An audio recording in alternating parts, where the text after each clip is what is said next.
ইসলামিকভাবে কিভাবে সঠিক চিকিৎসা ব্যবস্থার মাধ্যমে, দোয়ার মাধ্যমে আমরা এই সমস্যা থেকে পরিত্রাণ পেতে পারি, কোরআন এবং সুন্নাহ এবং হাদিস অনুযায়ী কী কী ধরনের দোয়া করা যেতে পারে, সেটা নিয়ে একটু ছোট্ট পরিসরে আমার ছোট্ট জ্ঞান থেকে কিছু বিস্তারিত আলাপ করবো ইনশাআল্লাহ।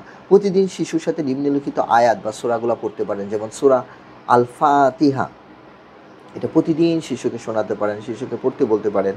আয়াতুল কুরসি, সূরা বাকারার 255 নম্বর যে আয়াতটা আছে সেটা আপনি শোনাতে পারেন। হ্যাঁ, সূরা ইখলাস, সূরা ফালাক, ছোট ছোট যে সূরাগুলো আছে, 3 কুল, সূরা নাস, হ্যাঁ, এই ধরনের সূরাগুলা আপনি প্রতিদিন শিশুকে, আপনার কিশোর বয়সের কিশোরীকে আপনি মুখস্থ করাতে পারেন। শিশুর মাথায় হাত রেখে বলতে পারেন, রাব্বি ইশরাহলি সাদরি ওয়াসসিরলি আমরি ওয়াহলুল উকদাতাম মিন লিসানি ইয়াফকাহু কাওলি। হে আল্লাহ, আমার বুকে প্রশান্তি দাও এবং আমার কাজ সহজ করে দাও। রাতে ঘুমানোর আগে আয়াতুল কুরসিটা পড়তে পারেন, 3 কুল, আবার বলবো সূরা ইখলাস, সূরা নাস, এগুলা পড়ে ফু দিতে পারেন, সমস্ত শরীরে মাসাজ করে দিতে পারেন। তার শিশু শরীরে পানি এবং তেলে, বিভিন্ন ধরনের তেলে কোরআনের আয়াতগুলো পড়ে শিশুর ফু দিতে পারেন এবং সেটা শিশুর উপকারে আসতে পারে।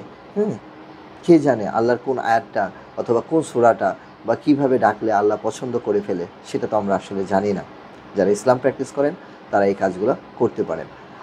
আত্মিক প্রশান্তি বৃদ্ধি পাবে, আচরণ নিয়ন্ত্রণে আসবে, আল্লাহর উপরে বিশ্বাস এবং নির্ভরযোগ্যতা বাড়বে। বাসাকে অবশ্যই শয়তান মুক্ত করতে হবে, বিভিন্ন ধরনের খারাপ পরিবেশ থেকে বাসাটাকে দূরে রাখতে হবে।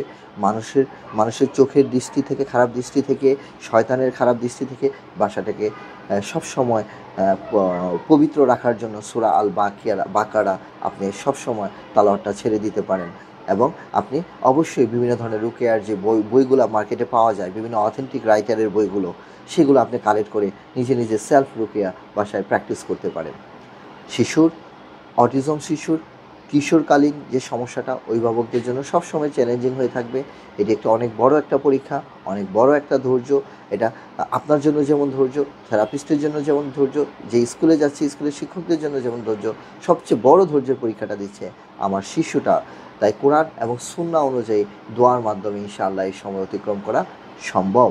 আল্লাহ আমাদের সন্তানের এই সমস্যাটা সহজ করে দিক, তারা যেন এই সমস্যাটা কাটিয়ে স্বাধীনভাবে, সুন্দরভাবে বেড়ে উঠতে পারে, এই প্রত্যাশায়।